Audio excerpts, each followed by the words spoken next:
arbitraje y litigio. Los dos. Qué valiente esto. Pero Luis Enrique es un tipo estupendo. Sí,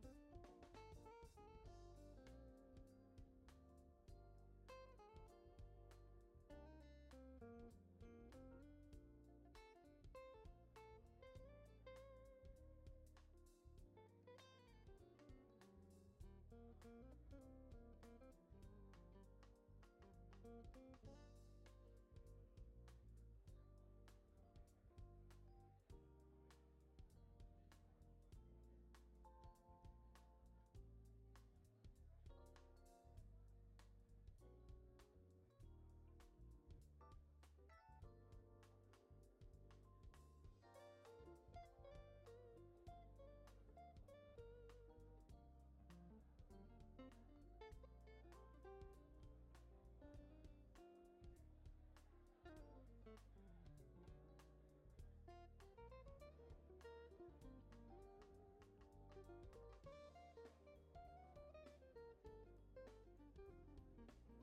Ya, claro. O sea, de hace años ya.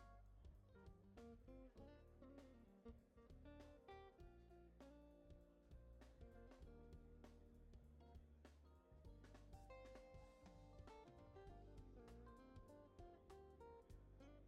extraordinario. estaba en vuestra oficina en Foa visitando, sí, sí. Y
estáis ahí ¿En Ciudad pasado.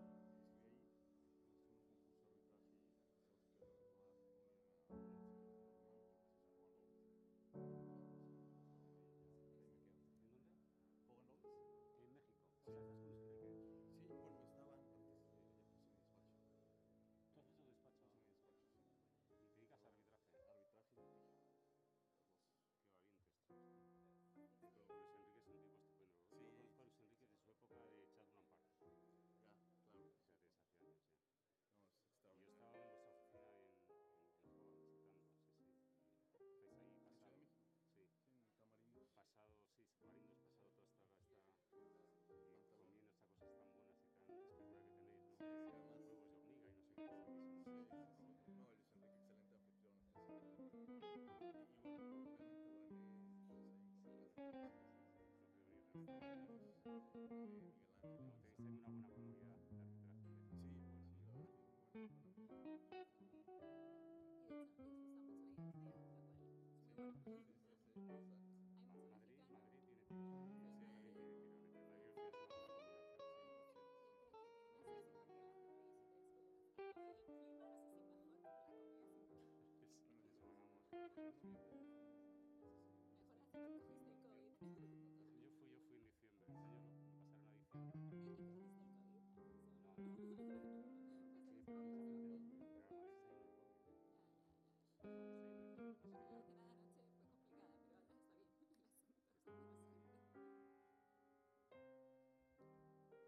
os parece, esto está abierto, ¿no?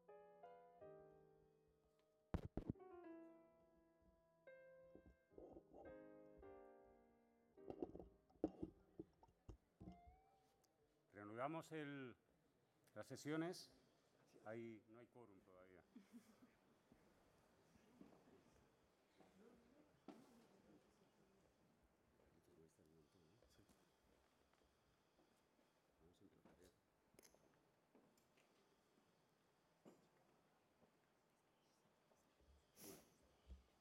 Estáis los buenos y, por tanto, vamos a seguir ya. Vamos a proceder a la comunicación de los ganadores del primer certamen de artículos de arbitraje del CEA-40. Doy la palabra a dos de los coordinadores del CEA-40. Gracias. Buenas tardes a todos. Estamos muy contentos de estar hoy aquí para anunciar a los ganadores del primer certamen del concurso de arbitraje del CEA-40, y hablo en plural porque hablo en representación de toda la coordinación del CEA-40. Como parte de los objetivos de la coordinación del CEA-40 estaba promover la investigación y el desarrollo de nuestros socios, -40, y también captar un número mayor de socios. Entre otras iniciativas, para eso promovimos la celebración de un primer concurso, certamen de ensayos sobre arbitraje, iniciativa no solo que fue muy bien acogida por el CEA, sino que fue apoyada de manera muy importante, tan es así que se hizo realidad. El certamen de ensayos tenía como finalidad promover la investigación en arbitraje y mediación, y tanto en español como en portugués.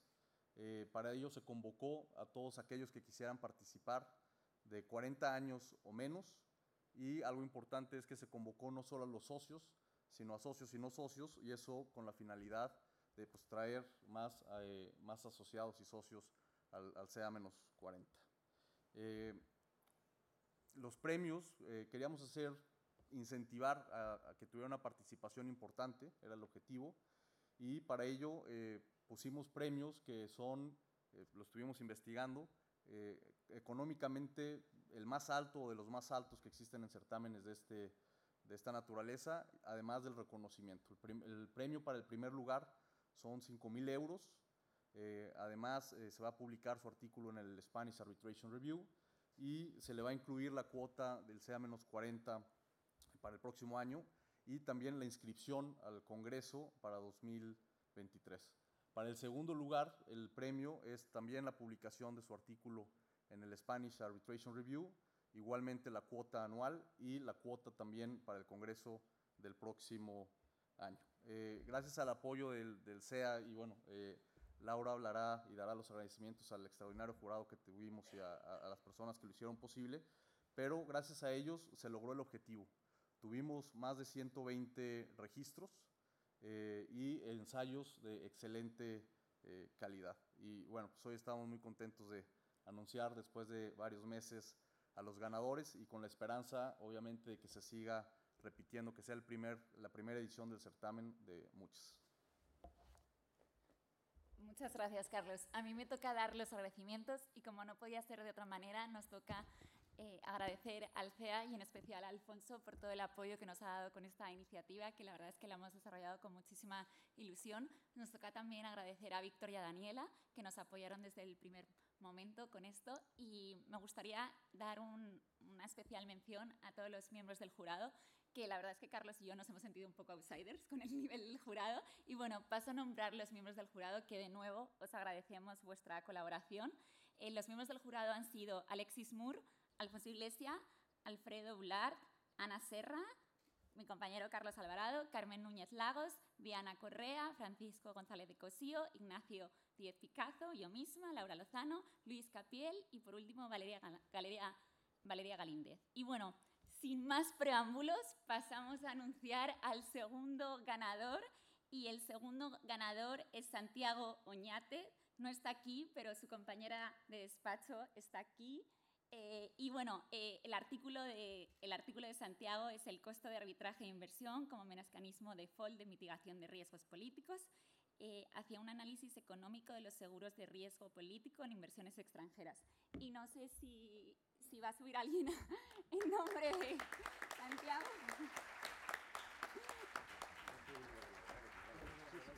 Muchas gracias.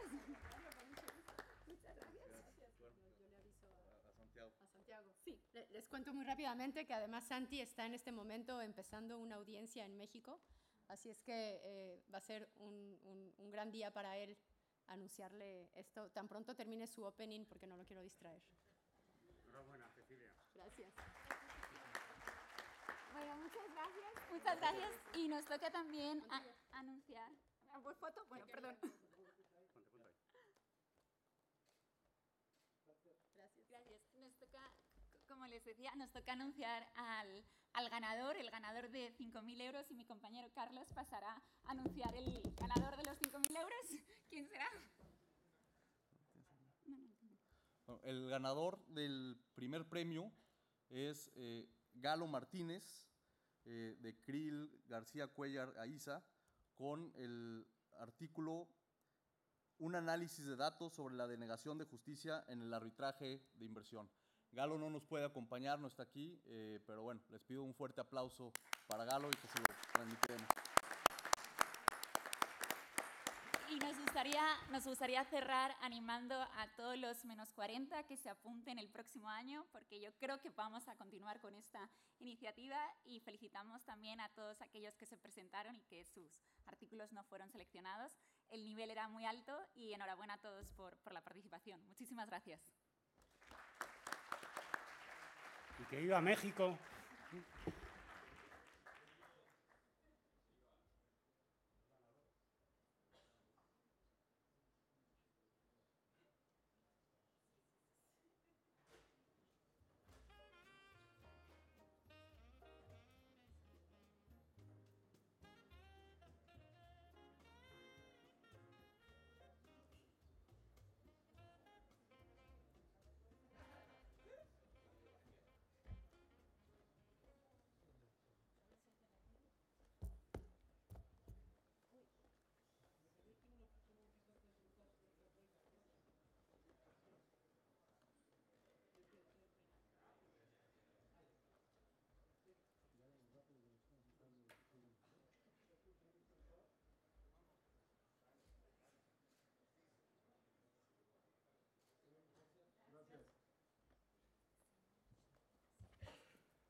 Muy buenas tardes para todos. Es un gran gusto estar aquí con mis colegas y con todos ustedes. Aprecio mucho la invitación siempre generosa y muy apreciada del Club Español del Arbitraje para ser parte de estas actividades. En esta mesa tenemos el enorme privilegio de contar con colegas que ustedes conocen y que tienen una gran experiencia en el campo del arbitraje internacional. Está Ana Serra Emoura, Ana es secretaria general adjunta de la Corte de Arbitraje de la CCI. También es parte de este grupo de expertos Alejandro López Ortiz, abogado y árbitro y socio de la firma Mayer Brown, y está basado en París. También, con enorme gusto, nos acompaña Philip Riches. Él es QC y es un abogado y árbitro que está basado en la ciudad de Londres y que es parte de 20 Essex Chambers. El tema que nos trae a esta mesa es uno en donde lo que se busca, el propósito, es el entender, provocar escenarios que lleven a resolver un asunto o a hacer más eficiente el manejo de ese asunto. Y para ello, entre otras herramientas, y mis colegas van a estar refiriéndose a ellas, una que es relativamente novedosa, tiene que ver con un par de aspectos. El primero es que muy probablemente estemos de acuerdo todos, porque es algo prácticamente antropológico, psicológico, de que cada parte es el mejor juez de su caso. Esto no tiene nada que ver con si tiene o no tiene razón. Quien mejor conoce su caso, sus bondades, sus debilidades, es una parte. Si esta premisa es cierta, entonces la siguiente es, ¿qué hacer para que esa parte, que es la que conoce como nadie su caso, tenga un incentivo para actuar con razonabilidad respecto a aquello que pretende? Y una de las columnas que busca consolidar estas dos premisas es la figura de los costos y específicamente de la asignación de costos en el arbitraje. Con ello, esto buscamos encauzarlo, o estas figuras buscan encauzarlo, a que venga a haber un punto de comunión entre las expectativas y la moderación de las partes de aquello que buscan. Y concluyo para darle ya intervención llena a nuestros colegas panelistas en algo que vale la pena que tengamos presente. Y es seguir y aplicar el principio o varios de los principios de lo que es la teoría de juegos. La teoría de juegos entendida como un modelo lógico matemático, no estamos inventando nada, esto lleva ya mucho tiempo en el campo científico y es entendida y llevada, aplicada como esa interacción de estrategias en las cuales se parte de una premisa que es un efecto razonable de la otra parte. No que sea razonable para nosotros necesariamente, sino algo que en la lógica de decisión de la otra parte lleve a un camino de razonabilidad. Vamos a pedirles, en lo que iniciamos esta discusión, que dediquen unos segundos, no se requiere más, para una pregunta en la que se pide su opinión y conocer su experiencia. Y es si ustedes tienen conocimiento de lo que es una oferta sellada, la fórmula de la oferta sellada. Podrán contestar con un sí o un no. Y esto nos permite ir a pedirle a nuestro colega, a Philip Riches, ¿qué reconocimiento tenemos hoy en la práctica del arbitraje respecto de las ventajas que puede haber para las ofertas selladas? Por favor, Philip. Gracias. Sí. Bueno, El principio que subyace a las ofertas selladas es universal, reconocido en la mayoría o en todas las culturas jurídicas. El principio de que tiene sentido fomentar a las partes a llegar a un acuerdo temprano y no tener que luchar hasta el final, y proporcionar a las partes las herramientas para conseguirlo. En los arbitrajes internacionales con abogados de common law, como yo, su potencial ha sido reconocido durante muchos años. Esos abogados están familiarizados con su uso en sus propios tribunales. Eso se deriva de los conceptos históricos sobre las costas en Inglaterra y otras jurisdicciones de common law, aunque menos en los Estados Unidos, sobre todo que los costos siguen al evento. O sea, si gana en la cuestión de fondo, entonces recupera sus costes, o la mayoría. Esto ofrece la oportunidad de obtener protección en relación con los costos, independientemente de la decisión sobre el fondo. Sin embargo, no existe ninguna disposición expresa sobre las ofertas selladas en la ley de arbitraje inglesa, pero el tribunal tiene una amplia, bajo de esa ley, una amplia discreción en los costos. Otras jurisdicciones de common law han previsto su posible uso expresamente.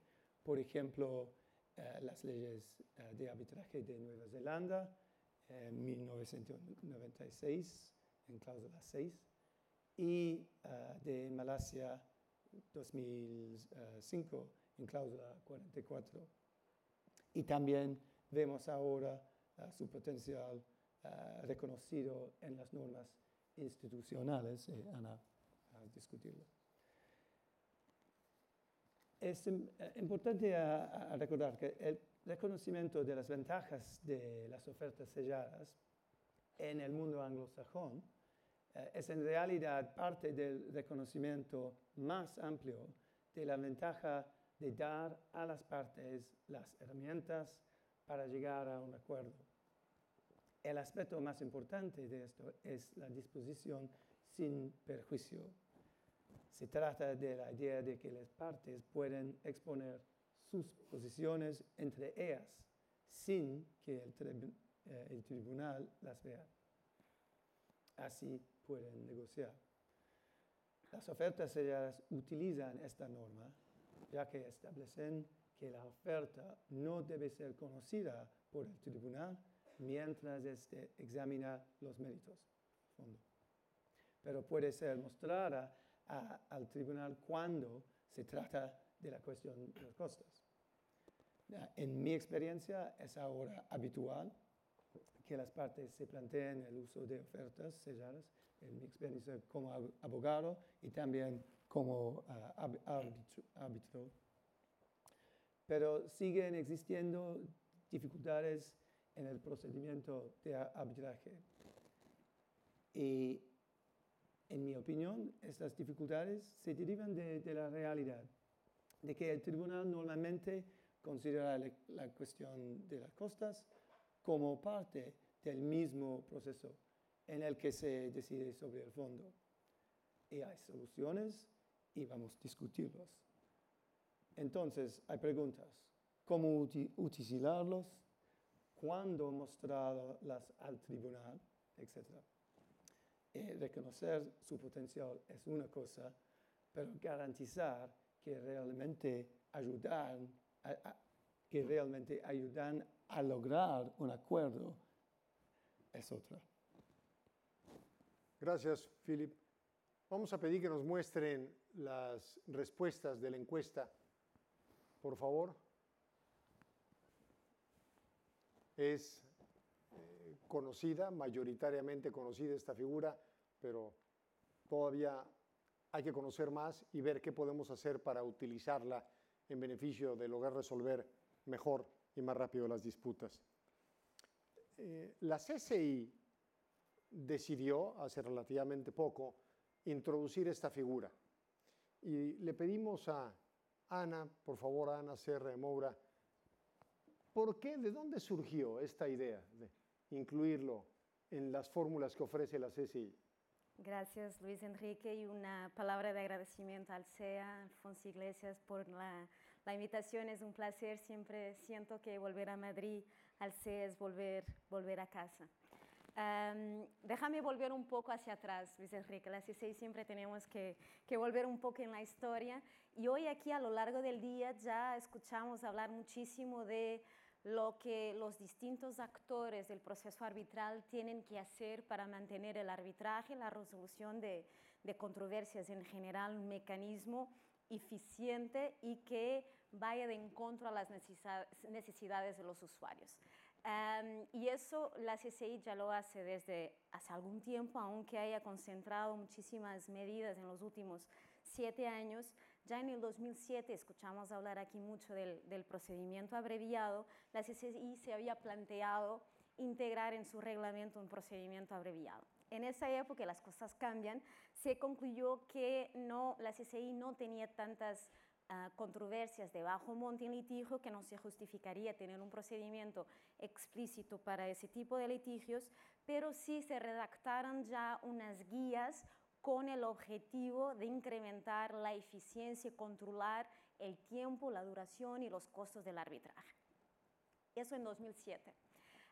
Un poco más tarde, en el 2012, y yo creo que hay que tener conciencia, y todavía hay la crítica que los reglamentos de las instituciones no pueden cambiar tan a menudo, o que sus notas no pueden cambiar. El mundo cambia todos los días, y si nosotros no tenemos la capacidad de adaptarnos, pues vamos a perder el tren de la eficiencia y de la transparencia.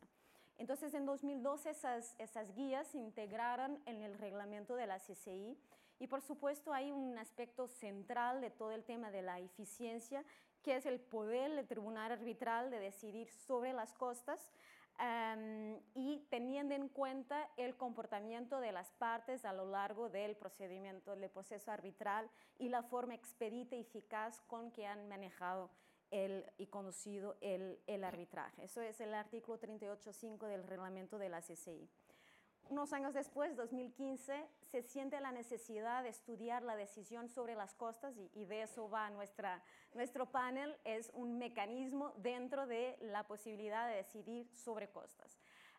Y ahí hay un reporte de la Comisión de Arbitraje, ADR de la CCI, sobre los costos del arbitraje, y aquí Philip ya mencionó los principios generales que todos sabemos que se aplican, y un poco la inspiración que los árbitros toman de las otras prácticas arbitrales, de los procesos, de la ley procesal de cada país, de la nacionalidad de las partes, de la ley de arbitraje, de la sede del arbitraje.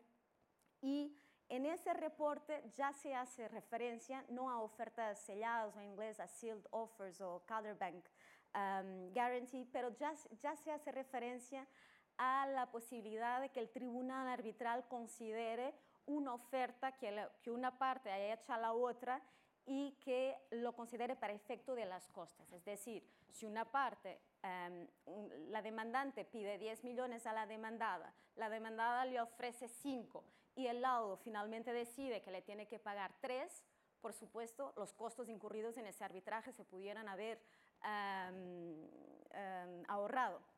Entonces, que eso ya se llevaba en consideración. Ahí se suscita, y yo sé que Alejandro tiene experiencia sobre eso, ya se suscitan problemas de confidencialidad, de distintas normas deontológicas, y hoy, ya hablamos aquí hoy sobre la dificultad que la comunidad arbitral puede tener en ese sentido, pero también ya se salientaba el rol que la institución arbitral puede jugar en el proceso en asegurar la confidencialidad de la oferta que una parte haga a la otra durante un arbitraje. Unos años más tarde, 2 años más tarde, estábamos y creo que Alexia ahora no está aquí, pero estábamos en el Brazilian Arbitration Day en São Paulo, y Chris Cepalá, abogado americano con mucha experiencia en arbitraje de construcción, cuando Alexia hablaba de sus medidas de eficiencia, decía: no es posible que ustedes no tengan nada sobre ofertas selladas en vuestra nota. Nosotros tenemos una nota que explica todo el proceso de la CCI, cómo se aplica el reglamento, y que ahí no hay una referencia a ofertas selladas. Él estaba íntimamente convencido que si hubiera más guía, más clarificación a las partes sobre el proceso, que se pudiera aumentar de forma muy importante la eficiencia del arbitraje, que se pudieran ahorrar costos para las partes. Y fue en ese sentido que entonces integramos, hoy en día es la sección D de la nota a las partes, el proceso de las ofertas selladas y las consideraciones que las partes o una de las partes y el tribunal pueden llevar en cuenta al iniciar un arbitraje o a lo largo del arbitraje. Muchas gracias, Ana. Hay otra pregunta para ustedes y que tiene que ver con lo que ha explicado en forma introductoria Ana. No sé si aparezca en pantalla y si no leo la pregunta que les pedimos en la aplicación, como ya vimos que están ustedes respondiendo con la anterior pregunta, en la aplicación es donde hay que responderla. ¿Han utilizado, cada uno de ustedes ha utilizado las ofertas selladas y las ha presentado ante un tribunal arbitral por medio del mecanismo de la nota de la CCI a la cual se ha referido Ana Serra de Moura o de algún otro? Y esto ya sea o como árbitro, si no las han presentado, como árbitro si las han recibido. Esa es la pregunta, es binaria, sí o no, y esperaremos sus respuestas mientras continuamos con el desarrollo de esta conversación. Alejandro, ¿cuál es tu experiencia? ¿Se han usado, se están usando, tú que eres un abogado con mucha actividad en el arbitraje internacional, estas fórmulas de arbitraje, de oferta sellada en el marco de esta nota de la CCI, sobre todo fuera del contexto anglosajón, o es algo que es privativo del contexto anglosajón, es algo que ya ha cruzado fronteras culturales? Pues muchas gracias, Luis Enrique. Espero que me entiendan bien, porque estoy un poco afónico. Quería empezar dando las gracias, por supuesto, al CEA por la invitación de estar aquí hoy con ustedes, a Alfonso, por supuesto, a Julio y al comité académico que organiza la temática del Congreso. A ver, es evidente que las ofertas selladas tienen una gran tradición en el mundo anglosajón. Más allá de este entorno, digamos, en el contexto más continental, vemos que se van conociendo y se van utilizando poco a poco. Pero a mí lo que me parece muy, muy interesante es cómo de receptivos están los clientes a esta herramienta. Cada vez que proponemos a un cliente la posibilidad de usar estas ofertas selladas y le explicamos en qué consisten, la primera reacción es positiva, lo entienden muy bien el juego de los incentivos que se plantean y de hecho se vuelven entusiastas usuarios, ¿no? Entienden muy bien que detrás de la sealed offer hay una situación que les proporciona un posible win-win, una situación de o bien consigo una transacción en términos que me favorece, o bien si no lo consigo porque la oferta es rechazada, mejoro mis posibilidades de ganar las costas en el laudo. Y ese análisis el cliente lo tiene muy claro. Y de hecho nos hemos encontrado con algún caso con que ni siquiera hemos tenido que sugerírselo al cliente, el cliente conocía la figura y fue el que vino a decirnos, y estoy hablando de clientes de entorno continental, de Europa continental, y fueron ellos, y me sorprendió muy positivamente, el que vino a decir, oye, yo he oído hablar de esto, ¿por qué no lo usamos? ¿Por qué no lo presentamos? ¿No? Realmente uno se va dando cuenta de la enorme sofisticación de muchas empresas. Dicho esto, quería compartir con ustedes 3 experiencias, 3 laudos recibidos recientemente, en lo que llevamos de año 2022, en 3 arbitrajes en los que participé y donde los tribunales arbitrales trataron la cuestión de las ofertas selladas. Y hay una presentación que no sé si está disponible. Ahí está en pantalla. No está disponible.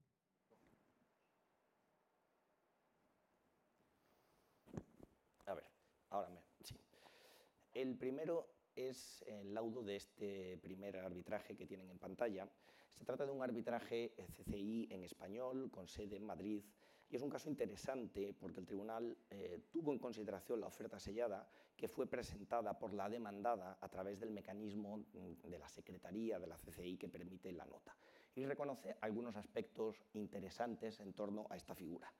En primer lugar, reconoció que la oferta sellada es una de las cuestiones que el tribunal arbitral tuvo en cuenta, tuvo en consideración a la hora de decidir sobre las costas.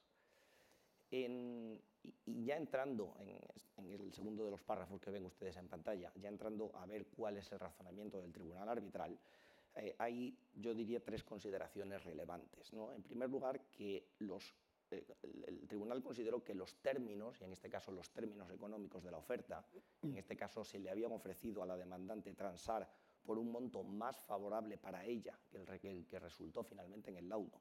Teniendo en cuenta estos términos económicos, como digo, y la fecha en la que se realizó le realizó la oferta por la demandada a la demandante, ya que se hizo en un momento procesal en el que relativamente temprano en el arbitraje, de haberse aceptado, se habría podido terminar el arbitraje mucho antes.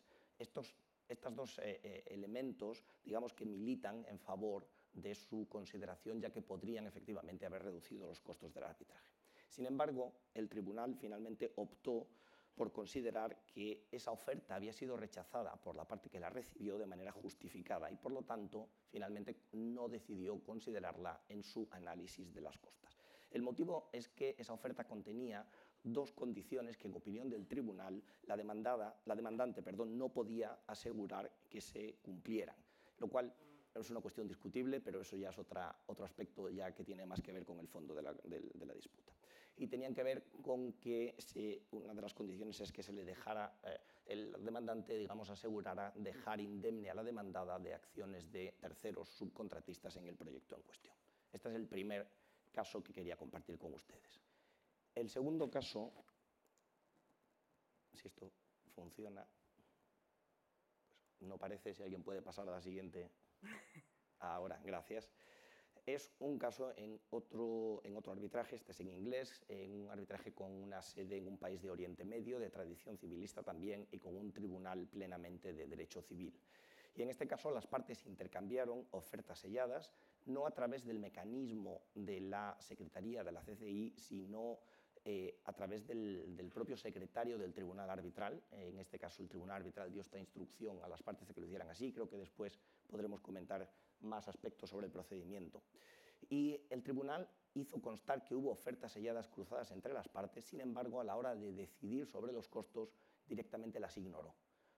Fue una decisión sorprendente y además el tribunal no incluyó ningún tipo de razonamiento de por qué no las había tenido en consideración, sino hizo simplemente un análisis del éxito o el fracaso de cada una de las partes al conceder las costas. El tercer caso es este, que ven aquí. Este es un arbitraje con sede en París, pero con un tribunal eminentemente anglosajón. Y en este caso el tribunal tuvo en cuenta que en el laudo que la parte demandante, que había sido además la ganadora neta del laudo, había enviado dos ofertas selladas a lo largo del procedimiento y las analizó separadamente.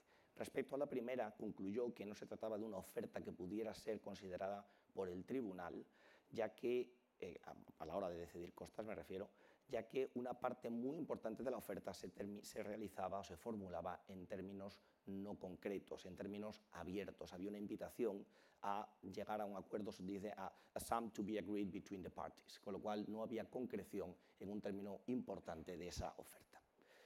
Analiza a continuación el tribunal la segunda de las ofertas selladas y en este caso sí considera que se trataba de una oferta que era susceptible de aceptación inmediata. Sin embargo, el tribunal finalmente concluye que no se trataba de una oferta que los demandantes, que eran quienes hicieron la oferta, habrían mejorado en el resultado del arbitraje. Dicho de otro modo, el resultado del arbitraje para los demandantes que habían ganado fue peor que el que había realizado, digamos que el contenido en la oferta que se formuló. Y por lo tanto el tribunal concluyó que no iba a tener en cuenta esta oferta a la hora de decidir las costas. Yo creo que hay cuatro conclusiones que se pueden sacar de estos tres casos, de estos tres precedentes, ¿no? El primero es que las ofertas que se realicen de esta manera, para que sean tenidas en cuenta, deben ser susceptibles de aceptación automática. No debe haber puntos sustanciales de la oferta que queden abiertos a la negociación, ya que si no el tribunal pues, puede no aceptarla, puede no considerarla. En segundo lugar, debe tratarse de ofertas, en la medida de lo posible, de aceptación posible, es decir, que no queden cuestiones en manos de terceros o fuera del alcance de la parte que recibe la oferta. La tercera de las cuestiones es quizá el núcleo central del funcionamiento de las ofertas selladas, es decir, los términos de la oferta deben ser mejorados por el laudo, es decir, el que la recibe habría quedado en mejor situación de haber aceptado la oferta que no de haberla rechazado. Y finalmente es también relevante la fecha en la que se realizó la oferta, ya que si se hace en un momento inicial del procedimiento, evidentemente los ahorros que se habrían conseguido de haberse aceptado esa oferta serían superiores que si se realiza, por ejemplo, después de la audiencia. Son los casos que quería comentarles. Antes de pedirle a Ana y a Philip que nos den sus comentarios de experiencias que ha habido en este tipo de casos, la pregunta y las estadísticas de respuestas, si nos la puede por favor compartir la proyección. La pregunta fue si se ha utilizado ofertas selladas y las ha presentado a un tribunal arbitral en el marco de la nota de la CCI o de otro, o como árbitro si la ha recibido.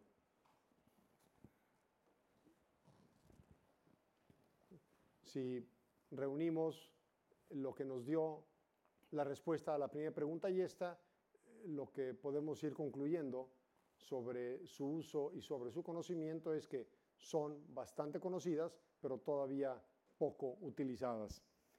Y Ana y Philip, en el orden que ustedes prefieran, este mecanismo de las ofertas selladas es entendido por los clientes, no solo si es valorado, sino es entendido de cuál es el propósito y también de las consecuencias prácticas que habría en función de una postura que tomen en la oferta que se hace o en la oferta que se rechaza?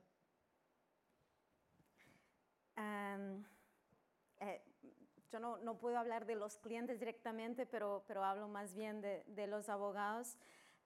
Cuando Chris Cepala convenció a Alexis a añadir la sección de la nota sobre las ofertas selladas, decía, bueno, ustedes de tradición civilista han sido capaces de integrar a vuestra práctica cuestiones de tradición anglosajona hace mucho tiempo, cross-examination, directs, el hecho de que tenemos document production integrada a la práctica arbitral. No hay ninguna razón para que ustedes no logren también usar las ventajas que resultaran de la sealed offer, de la oferta sellada.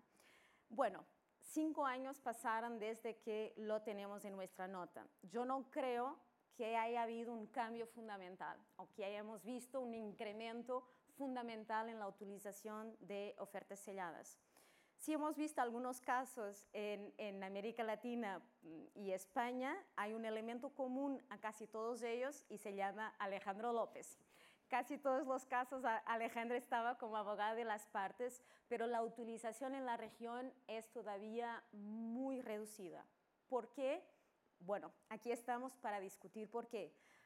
Yo me pregunto si es falta de conocimiento del mecanismo y de sus ventajas, que puede ser. Yo creo que también hay algún recelo de la violación de la confidencialidad del proceso y yo creo que ahí, de nuevo, el rol que la institución arbitral puede jugar es muy, muy relevante en asegurar esa protección de la confidencialidad hasta que el tribunal tome una decisión sobre el mérito del litigio.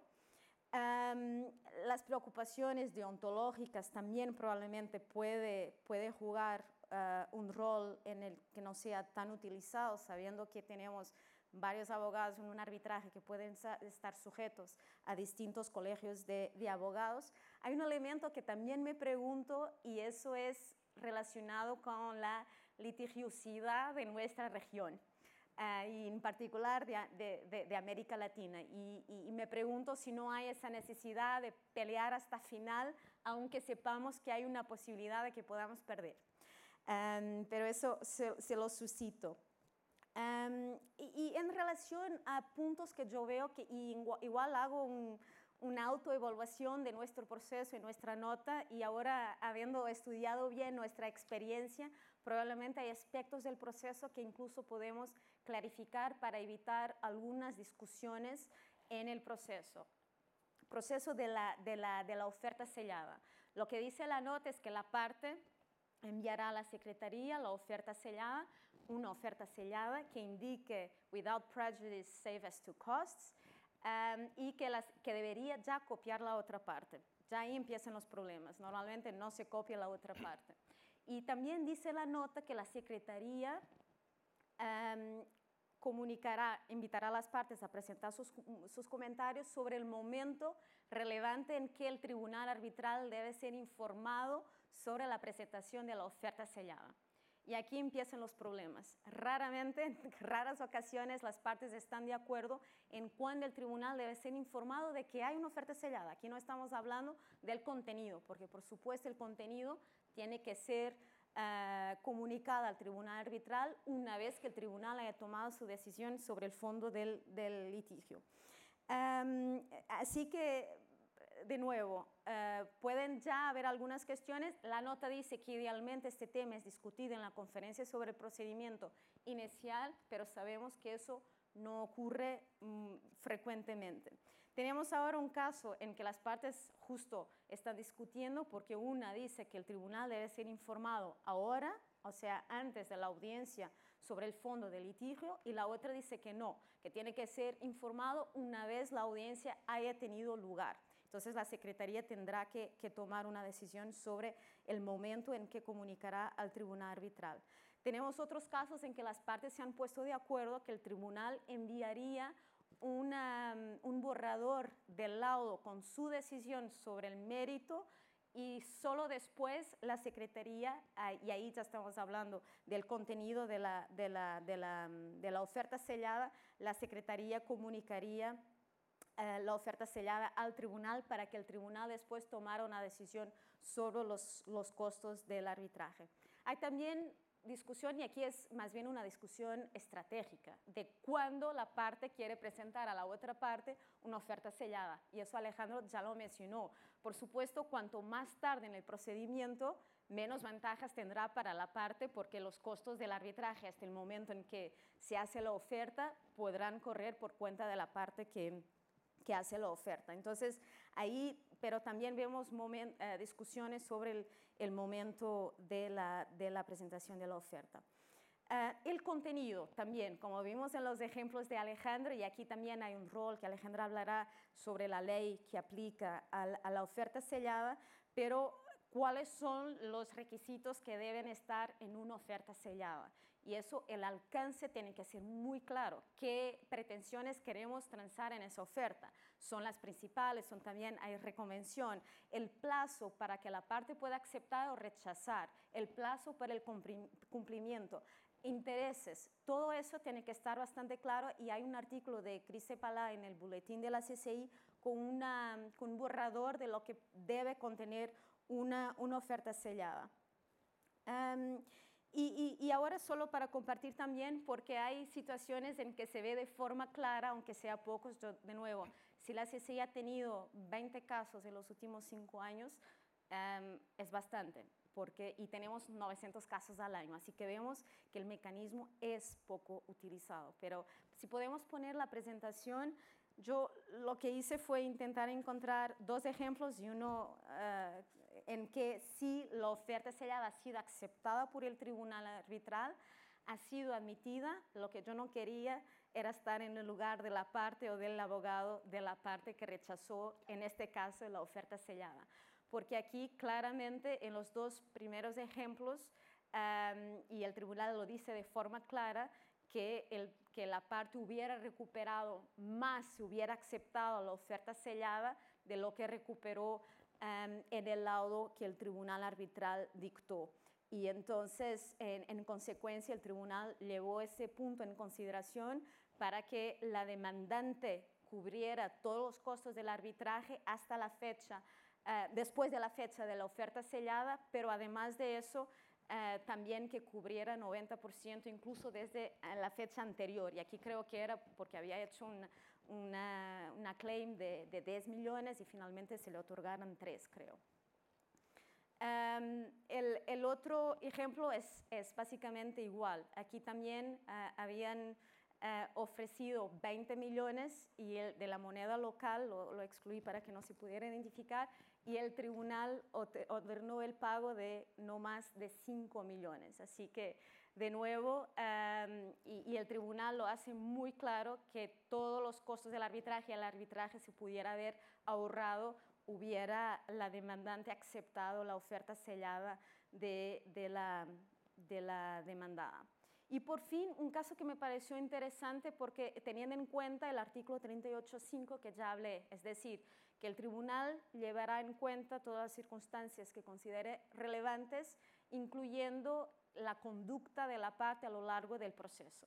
Y muchas veces uno piensa que puede jeopardize el procedimiento arbitral y después hacer una oferta sellada, que eso se borraría de la mente del tribunal arbitral. Y aquí el tribunal deja bastante claro que si la demandada había hecho una oferta sellada, el monto ni siquiera era, yo creo que el monto en este caso era inferior al monto de la condena, pero además de eso el tribunal señaló el comportamiento de la demandada para decir tú sigues pagando los costos del arbitraje aunque exista una oferta sellada, y el tribunal hace nota y muchas veces la nota también legitima las decisiones del tribunal arbitral, y aquí claramente el tribunal dice que retiene discreción para valorar el hecho de que hay una oferta sellada en el proceso para efecto de costas y finalmente la desconsidera.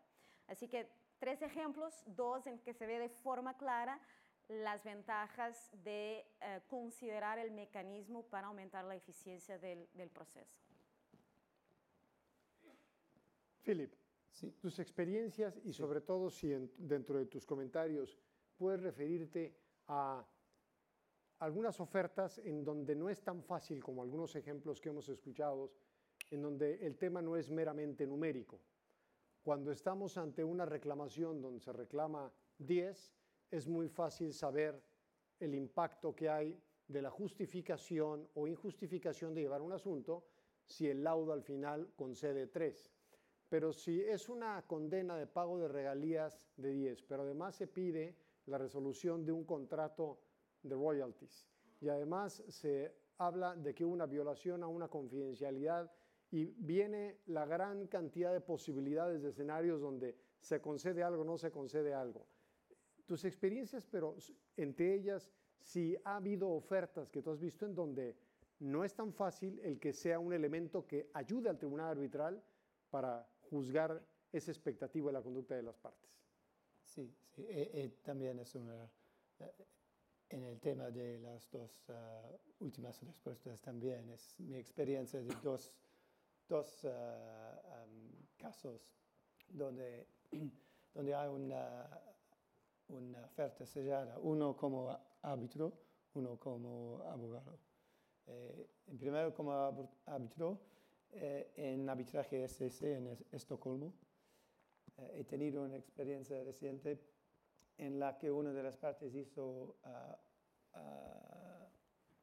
una oferta sellada sobre una parte discreta del litigio relativa a la producción de documentos que determinamos a una fase temprana.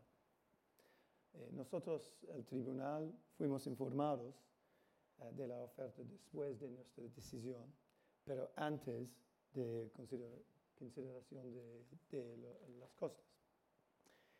Y la tuvimos en cuenta, pero al final no tuvo ningún efecto sobre la cuestión de esas costas porque por acuerdo se decidió con los otros costos al final del procedimiento. Sin embargo, esto demuestra que las partes pueden ser bastante innovadoras con las ofertas selladas en el uso de las ofertas selladas, no solo en el aspecto de las costas al fin, sino también en el aspecto de cuestiones durante, o cuestiones discretas, durante los procedimientos donde hay cosas asociadas. Es muy, muy interesante para mí. El segundo ejemplo fue como abogado en 3 procedimientos de arbitraje con una parte latinoamericana. 3 procedimientos paralelos que se derivan de los mismos hechos. Un arbitraje inglés, un arbitraje de ley civil y un arbitraje en Nueva York. Entonces, 2 de common law, 1 civil. Nosotros hicimos una oferta sin perjuicio de las cosas para resolver 2 de los procedimientos y acordar que todas las cuestiones fueran resueltas por un solo tribunal. Un poquito complicado, un poquito novel quizás, pero fue una solución. Esta oferta fue rechazada por la otra parte, que también decía que no podíamos revelar la existencia de la oferta a ningún tribunal debido a la confidencialidad de los otros arbitrajes, porque por supuesto hay 3 arbitrajes, cada uno estaba confidencial. Y para complicar más las cosas, 2 de los tribunales, los 2 anglosajones, permitieron que se revelara la oferta en sus procedimientos, pero uno no lo permitió. Así que había un desequilibrio. Y en realidad no pudimos seguir usar la oferta, pero y el debate en torno a ella fue útil para demostrar el enfoque obstructivo de la otra parte que el tribunal tuvo en cuenta al final. Sí, es un ejemplo interesante. Pero específicamente a su cuestión, Julio, es cómo podríamos ayudar a los tribunales de utilizar ofertas selladas. Y en mi opinión hay 4 cosas en particular. En primer lugar, podríamos fomentar un debate público sobre la utilidad de las ofertas selladas para que el concepto se extienda por la comunidad arbitral y por lo tanto este evento de hoy cumple una función muy útil. Y en segundo lugar, asegurar que los tribunales se sientan seguros en su uso, abordándolo en las reglas institucionales, como dice la ICC, y también en las leyes nacionales de arbitraje. Sin embargo, es por supuesto un proceso lento para cambiar las leyes nacionales, pero hay ejemplos como Nueva Zelanda, como Malasia.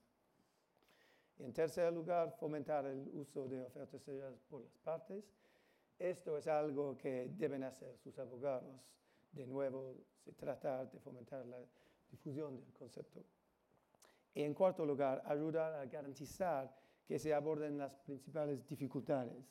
Y eso es en particular muy interesante. ¿Cómo y cuándo se debe comunicar al tribunal que existe una oferta sellada? Entonces, cuando hay una institución como ICC, hay una solución. Pero cuando es ad hoc, es mucho más difícil porque no hay una institución separada a quien puede enviar la oferta sellada. Es difícil. ¿Y cuál ha sido tu experiencia cuando estás en un arbitraje ad hoc? Es mucho más difícil. Ambos de los ejemplos que he dado. O de cualquier otro. Con instituciones. ¿Quién tiene en custodia? Contratas la CCI para justo prestar ese servicio. Sí. O quizás por ejemplo, tenemos ahora el proceso de árbitro emergencio. Quizás hay una oportunidad de usar algo similar, un árbitro por un uso específico, separado, y enviamos las ofertas selladas a este árbitro específico. Él hace nada hasta el fin del proceso, quizás.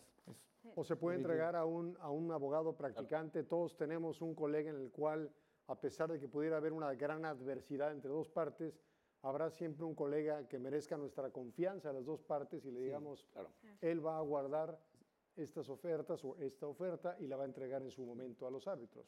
Y por supuesto hay cuestiones de confidencialidad de esto, pero sí, ¿por qué no? Sí. Claro, aquí uno de los ejemplos que comentaba, lo que el tribunal instruyó a las partes es que lo depositaran al secretario del tribunal arbitral. Y evidentemente pues ahí entran cuestiones de confianza. Aquí, vamos a ver, la regla que subyace a todo esto es que el tribunal no tenga ante sus ojos la decisión, perdón, las ofertas selladas para que no les influya mientras están redactando la decisión sobre los méritos. En ese sentido, la CCI juega, la institución que actúa como depositario, juega un papel fundamental porque tiene esos sobres cerrados, literalmente sellados. Ni siquiera la CCI conoce el contenido necesariamente de esas ofertas. En este caso, el tribunal pide que se le entreguen al secretario del tribunal. Bueno, ahí se pueden plantear cuestiones de realmente confían las partes en que el secretario del tribunal va a mantener estas ofertas selladas. Bueno, en este caso confiamos en que fue así, ¿no? La otra cuestión que se plantea también de confianza es decir, ok, estamos seguros de que cuando el tribunal afirma que ya ha redactado la parte del mérito y tiene acceso a la oferta sellada, no va a cambiar la parte del mérito. Y a mí me ha parecido interesante lo que comentaba Sana, en el que pidieron al tribunal que depositara la parte del laudo relativa al fondo del asunto antes de entregarle las ofertas selladas. Es una medida extrema, yo no la he visto. Y yo creo que en la mayoría de los casos hay una bifurcación. Claro, exactamente. Entre mérito, y esto igual aumenta la eficiencia si haces como hicieron estas partes, o sea, presentas un borrador de la sentencia y se cambia, se notifica la oferta sellada y el tribunal después añade. Probablemente es la forma más eficiente de hacerlo. Y luego, sobre la conferencia de conducción de procedimiento, nunca he visto que se aborde el tema. Lo que sí que ocurre muchas veces es que, con independencia de que la Secretaría haya informado o no haya informado al tribunal, las partes en su escrito de costas lo mencionan. Y si nadie lo ha hecho antes, es el momento en el que le dicen al tribunal, ojo, existen ofertas selladas y quiero que usted las tenga en cuenta a la hora de determinar, ¿no? Sí, pero y bromas aparte, Luis Enrique, solo para mencionar, así se tiene un reglamento como la autoridad nominadora para arbitrajes ad hoc y un CITRAL, donde yo veo perfectamente, no creo que este servicio esté explícitamente, pero que veo que las partes lo pueden acordar dentro de ese marco. Sí, Sí, Philip. Sí, hay una otra respuesta interesante que se debatió en Inglaterra en los años 80 y 90.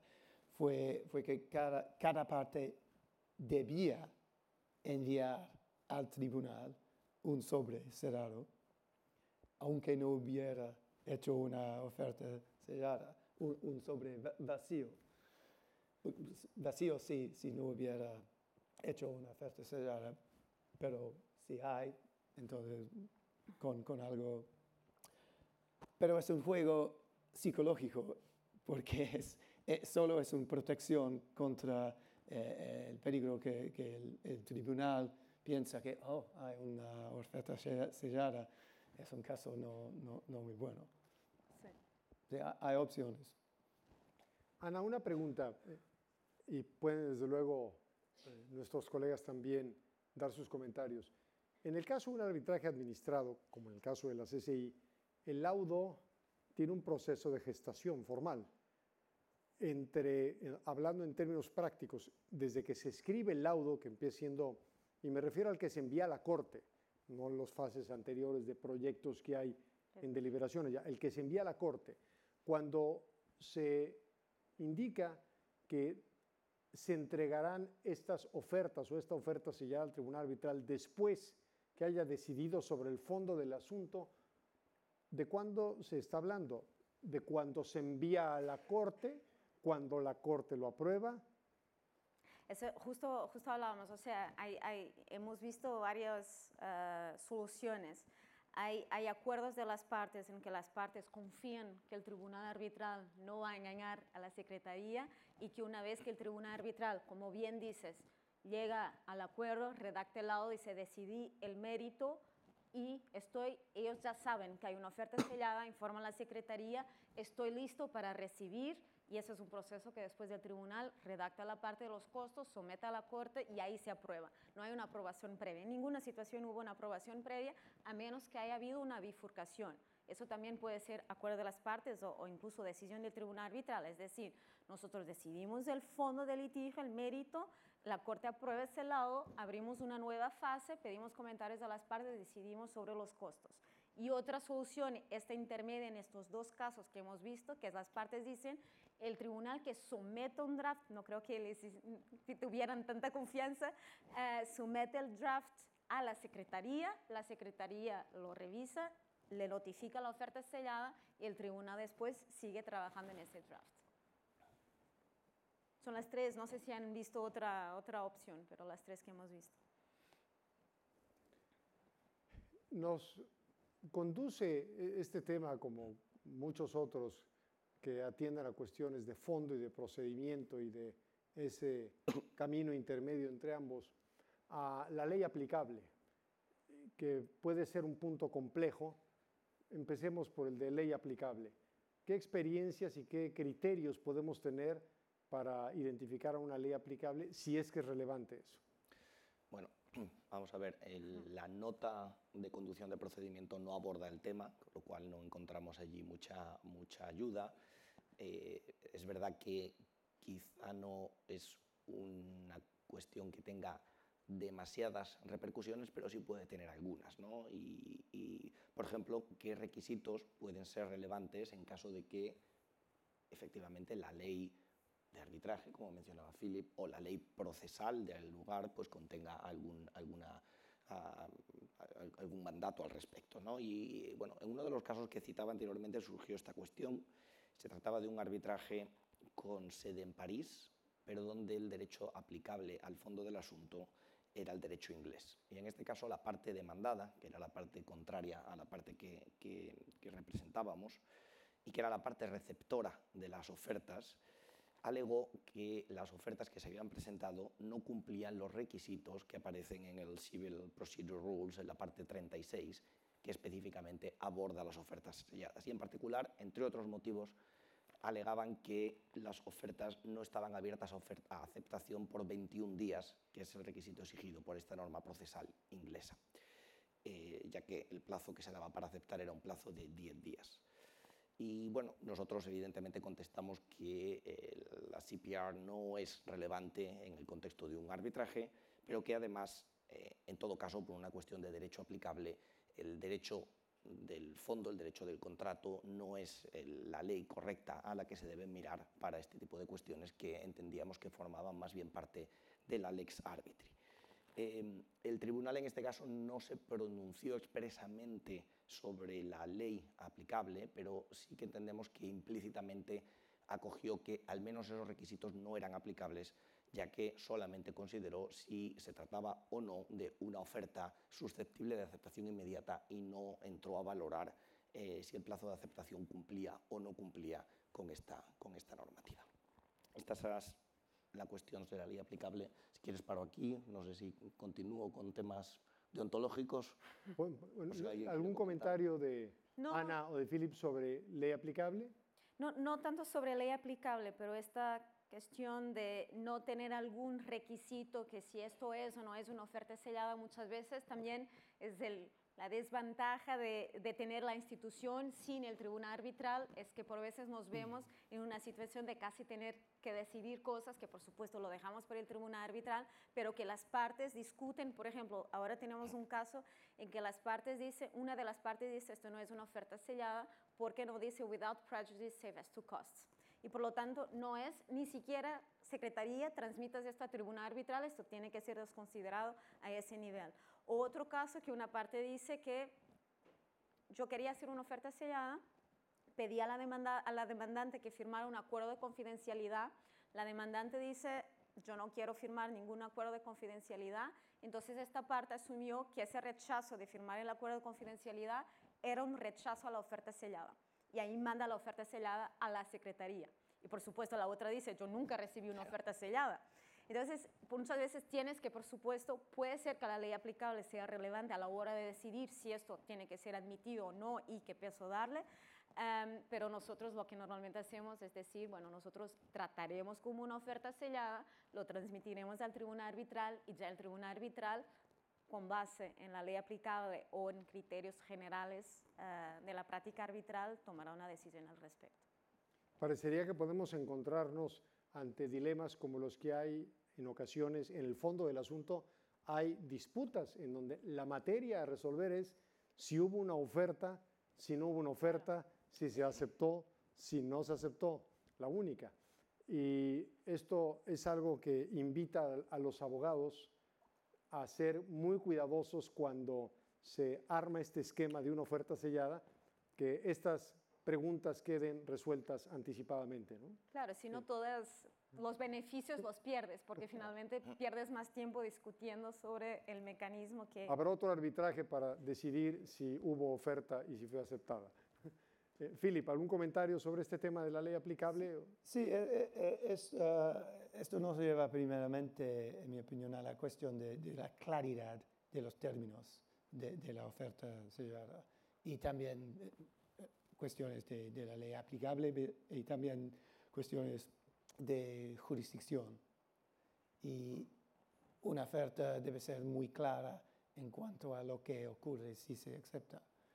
¿Quién decide sobre las cuestiones que se derivan del acuerdo de conciliación? Si el tribunal sigue existiendo, no hay problema. Pero si hay un acuerdo y el arbitraje termina, ¿quién después decide las cuestiones? ¿La Corte de la Sede o quién? No hay una respuesta obvia, depende de los términos, pero es importante de tener claridad en los términos para que problemas, para evitar los problemas. Hay una pregunta para nuestros colegas en el auditorio que pueden responder en la aplicación. Si conocen algún laudo en el que la decisión sobre costas se haya visto influida por una oferta sellada. Y continuamos ahora, si pudiéramos muy rápidamente, nos queda poco tiempo, pero Alejandro, sobre las cuestiones deontológicas. ¿Qué podemos encontrarnos ahí? ¿Qué obstáculos a salvar y cuáles cuidar? Voy a tratar de resumir muy rápidamente porque la problemática de la oferta sellada es que se basa en el funcionamiento de un privilegio de derecho inglés, que es el without prejudice as to costs, que no tiene un reflejo claro en el derecho continental y esto puede dar lugar a problemas, ¿no? Por ejemplo, la normativa deontológica francesa, pero la española, la portuguesa, la continental suele seguir líneas parecidas, no reconocen esta figura, reconocen que la correspondencia entre abogados es confidencial, secreta, forma parte del secreto profesional, esa es la norma por defecto, pero uno puede declarar que es abierta si lo indica así en la correspondencia. Claro, no existe una figura intermedia. Si es secreta, si es abierta, nada impide que se le muestre al tribunal antes. Y si es secreta, no se le puede mostrar tampoco después de que decida el fondo del asunto, ya que se estaría, digamos, incumpliendo una norma de secreto profesional con las consecuencias que eso puede tener. Con lo cual, la figura quedaría desprovista de una herramienta y por eso puedo entender que se pueden dar casos como el que se citaba Ana, que alguien quería firmar un non-disclosure agreement para estar protegido, ya que la norma deontológica no se lo daba. Y yo me encontré en una situación de este tipo en un momento dado en el que dirigí en nombre de mi cliente una oferta sellada marcada como without prejudice as to costs a abogados franceses de la parte contraria. Esta oferta no fue aceptada y cuando la dirigí en sobresellado a la CCI e informé a la parte contraria de que lo había hecho, esta me escribió advirtiéndome de que si esa oferta se le enviaba finalmente al tribunal arbitral, estaría incumpliendo la normativa deontológica francesa y que iniciaría un procedimiento sancionador contra mí, incluso acciones penales, ¿no? Esto evidentemente nos hizo pensar, meditar qué íbamos a hacer, cuál iba a ser nuestro siguiente caso. Hablé incluso con la CCI para ver si había experiencias previas de situaciones parecidas, no las había, y finalmente decidimos ir adelante y contestar a la parte contraria indicándole que la descripción de lo que pretendíamos alcanzar con esa carta era muy clara, no entregarla al tribunal arbitral antes de la decisión sobre el fondo, pero sí después, que no había nada escondido en ese sentido, que habíamos, digamos, modulado de alguna forma el secreto, y de hecho en la propia oferta sellada habíamos transcrito varios párrafos de la nota de la CCI, lo que ayudaba a darle más claridad. Con lo cual pedimos a la CCI que la enviara al tribunal o que informara al tribunal de su existencia para que el tribunal decidiera si la quería ver o no. El tribunal además se le envió copia de esa correspondencia sobre la cuestión de infracción, de potencial infracción deontológica de la normativa francesa, pese a lo cual el tribunal decidió que estaba interesado en verla, lo cual de alguna manera entendió que no había un problema deontológico y finalmente el tribunal la recibió y nadie me denunció. Esta es un poco esta conclusión, pero creo que debería llevar tal vez a los colegios de abogados de sedes arbitrales a pensar, a reflexionar cómo crear alguna norma o alguna nota que pueda hacer compatible el juego de las ofertas selladas con la normativa deontológica local. Gracias. Antes de dar la palabra a nuestros colegas, a Ana y a Philip, vamos a conocer las respuestas a la pregunta que se mandó en la aplicación. Tenemos respuestas. ¿Ha encontrado un laudo en el que la decisión sobre costas se haya visto influida por una oferta sellada? No 85%, sí 15%. Consistente con una encuesta anterior sobre el uso, no el conocimiento, sino el uso de las ofertas selladas. ¿Algún comentario sobre esta cuestión deontológica, Philip o Ana? Bueno, es complicado. Estoy de acuerdo. Sí.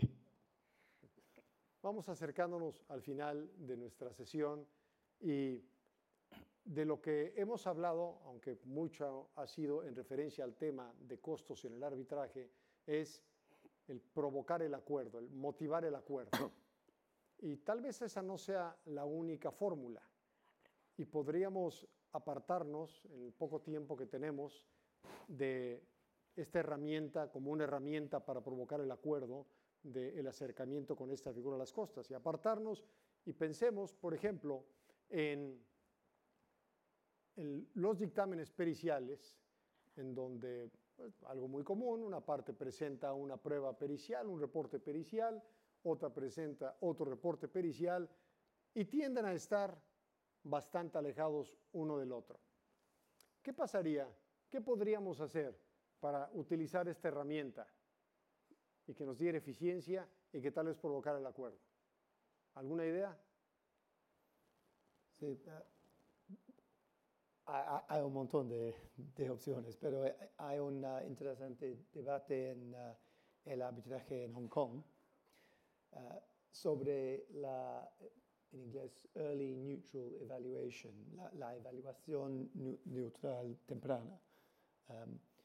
Y se trata de la idea de que el tribunal puede dar una indicación temprana a las partes de su opinión sobre los méritos. Y la idea es que esto fomenta la resolución temprana entre las partes. Pero hay problemas, por supuesto. Sin embargo, se criticó que esto significa que el tribunal está actuando fuera de su jurisdicción porque está dando una opinión sobre los méritos, sobre el fondo, antes de haber escuchado las pruebas de las partes de toda la evidencia. En mi opinión, debería haber formas de resolver esto y creo que veremos cómo este enfoque se vuelve más común en el arbitraje internacional, porque, por supuesto, es algo útil para fomentar el acuerdo. Todos conocemos la fórmula de lo que se le llama el baseball arbitration. ¿Podría haber un mix en donde estos dictámenes periciales, previo acuerdo de las partes, el tribunal arbitral eligiera solo a uno de esos reportes periciales? Yo dejo los reportes periciales para Alejandro, que tendrá mucho más experiencia, pero en 10 años de CCI, en 10 años, en 5 en el equipo latinoamericano, he visto un baseball arbitration. Fue súper bien sucedido, muy exitoso. Era un arbitraje de 250, y José se acordará de ese caso. Era un arbitraje de 250 millones de dólares con una entidad pública sobre el precio de crude, una interpretación contractual de una disposición contractual, y funcionó en 10 meses. El caso estaba decidido, por supuesto, con la decisión de uno o de otro lado de las partes, razonado, porque muchas veces uno piensa que un baseball arbitration solo hay que elegir. Por supuesto, era un lado bastante bien razonado, y ahí fue muy, muy eficiente, pero no lo volví a ver desde entonces. Alejandro. Bueno, yo creo que, o sea, es una figura que no he visto en la práctica, ¿no? Que el tribunal, que las partes acuerden que el tribunal tiene que adoptar íntegramente la posición de un experto o del otro. Evidentemente, el juego de incentivos, de nuevo, teoría de juegos, es llevar a que ambas partes moderen sus posiciones ante el riesgo de que tomen la de la parte contraria, ¿no? Y en este caso, pues, posiblemente las posiciones de ambos expertos deberían acercarse bastante. También depende hasta qué punto pues, uno quiera ser más o menos conservador, pero pudiera ser una dinámica interesante. A mí me parece en todo caso una dinámica arriesgada en cuestiones muy complejas, y quizá acudiendo a lo que se comentaba en el panel anterior, la idea de facilitar, o de que me parece más útil la idea de que el tribunal puede involucrarse de manera inicial, desde el principio del procedimiento, y trate de darle a los expertos unas directrices claras sobre de qué tipo de escenarios alternativos quiere que se consideren, ¿no? Pero, ya digo, no lo he utilizado en la práctica y a lo mejor puede producir resultados interesantes. ¿Algún comentario de cierre que deseen hacer nuestros colegas? Creo que hay dos preguntas, pero... ¿Hay algunas preguntas en la aplicación? Si pueden mostrarlas. Nos quedan unos minutos, pero lo que no veo es la pregunta. ¿Cuál es el argumento a favor? Nos pregunta un colega. ¿Cuál es el argumento a favor de que el tribunal sepa de la existencia de una oferta sellada antes de haber decidido sobre los méritos de un caso? Ese conocimiento por el tribunal de la existencia de la oferta, ¿no podría perjudicar a la parte que la formuló? ¿Alguien desea tomarla? Bueno, yo creo que uno quiere o puede querer que el tribunal conozca de la existencia de una oferta sellada formulada por esa propia parte, por la idea de dejarle claro al tribunal que está siendo razonable, que está siendo conciliador y que está queriendo acercar posturas, lo cual puede ser relevante. Es verdad que si nos vamos a una posición extrema, también puede verse de la manera contraria. Es decir, si alguien está haciendo esta oferta es porque no confía suficientemente en su caso. Al final, uno tiene ambas alternativas y ambas maneras de ver la situación. Sí, yo creo, solo para complementar, que también le permite al tribunal finalmente ver cómo quiere decidir, o sea, si quiere hacer esta bifurcación, si quiere, cómo lo quiere tratar, sabiendo que el tribunal muy probablemente va a pedir comentarios a las partes después. Con todos estos temas que ya discutimos, va a haber cuestiones que el tribunal va a querer invitar a las partes a comentar. Entonces, también para el tribunal saber cómo tratar, me parece que es relevante que sepa con anterioridad. Y solo si es un caso donde hay pretensiones principales de reconvención, no necesariamente el tribunal va a saber de quién es la oferta sellada, solo sabe que existe uno más, porque puede haber después contraofertas también. Entonces, puede que no perjudique. Sí, es simple. Si el tribunal sepa la oferta, no es sin perjuicio, es abierto y sí, es un problema. Bien. Bueno, pues muchas gracias desde luego a nuestros panelistas por este excelente trabajo que han hecho, y siguiendo un esquema de teoría de juegos hay un incentivo para nosotros en respetar el tiempo que se nos ha asignado y en ello sabremos que recibiremos generosidad de ustedes. Muchísimas gracias, buenas tardes. Ahora me da miedo quedar.